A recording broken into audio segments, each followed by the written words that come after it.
أعوذ بالله من الشيطان الرجيم بسم الله الرحمن الرحيم. Maaf, mau tanya bagaimana hukum imunisasi menurut saya. Aduh, saya ditanya, saya tidak punya pendapat. Fikih yang saya hadirkan bukan pendapat saya kok, pendapat ulama. Imunisasi saya tanyakan kepada bagiannya, dokter. Saya bertanya langsung kepada beberapa dokter.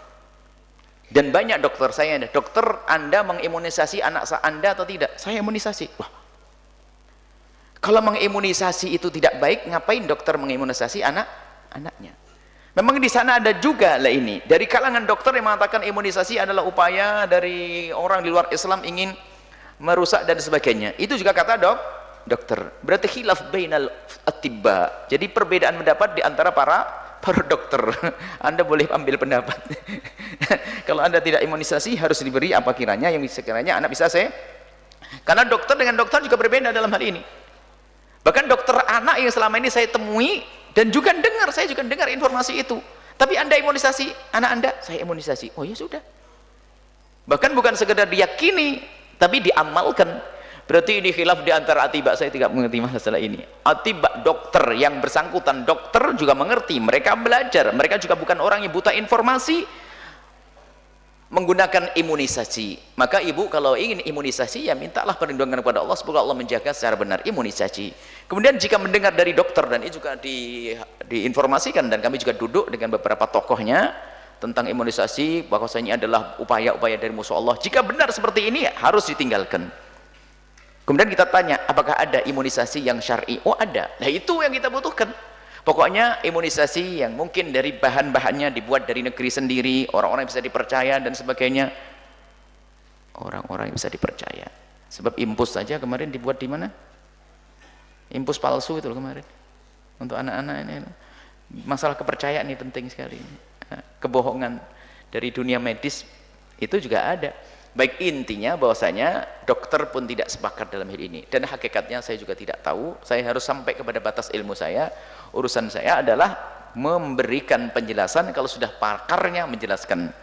Dokter mengatakan, dokter yang kita temui sebagian mengatakan itu hanya berita bohong saja. Kalau memang begitu, dokter dan Anda mengimunisasi anak Anda, saya imunisasi.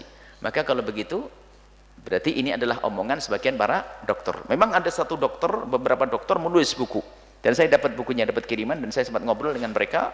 Bahaya sekali ini, ada musuh-musuh Allah untuk melemahkan itu, untuk ini. Itu perlu data-data yang akurat tentang hal ini. Jika benar harus disuarakan bareng-bareng. Bahkan dokter pun harus bersepakat tentang hal ini. Tapi kenyataannya hampir rata-rata kebanyakan dokter itu mengimunisasi anaknya. Maka kalau udah lihat sisi ini, maka imunisasi adalah bukan sesuatu yang terlarang. Kita tidak akan mengatakan itu haram begitu saja tanpa ada hujah yang jelas. Sebab haramnya para ahli fikih itu berdasarkan dengan ahlinya. Masuk hutan halal haram itu bukan menurut saya. Masuk hutan di sini adalah haram. Kenapa haram? Di situ banyak harimau lapar keliaran. Nah, itu baru haram, ya kan? Yang ngasih tahu siapa? Yang ngasih tahu adalah para bagian perhutani. Permen itu beracun, kata siapa? Kata dokter. Baru ulama ngomong haram. Nggak boleh ulama langsung mengatakan haram. Jadi ahlinya dulu. Jadi urusan ini adalah urusan bagian dokter. Kalau dokter sudah bersepakat bahwasanya itu membahayakan, maka hukum imunisasi adalah haram. Jika tidak, maka tidak akan dikatakan haram. Selesai. Supaya tidak terjadi hilaf. Kadang-kadang gara-gara imunisasi berantem nanti anak suami istri, ya. Yang nyantai aja, ya. Insyaallah Allah yang menjaga semuanya.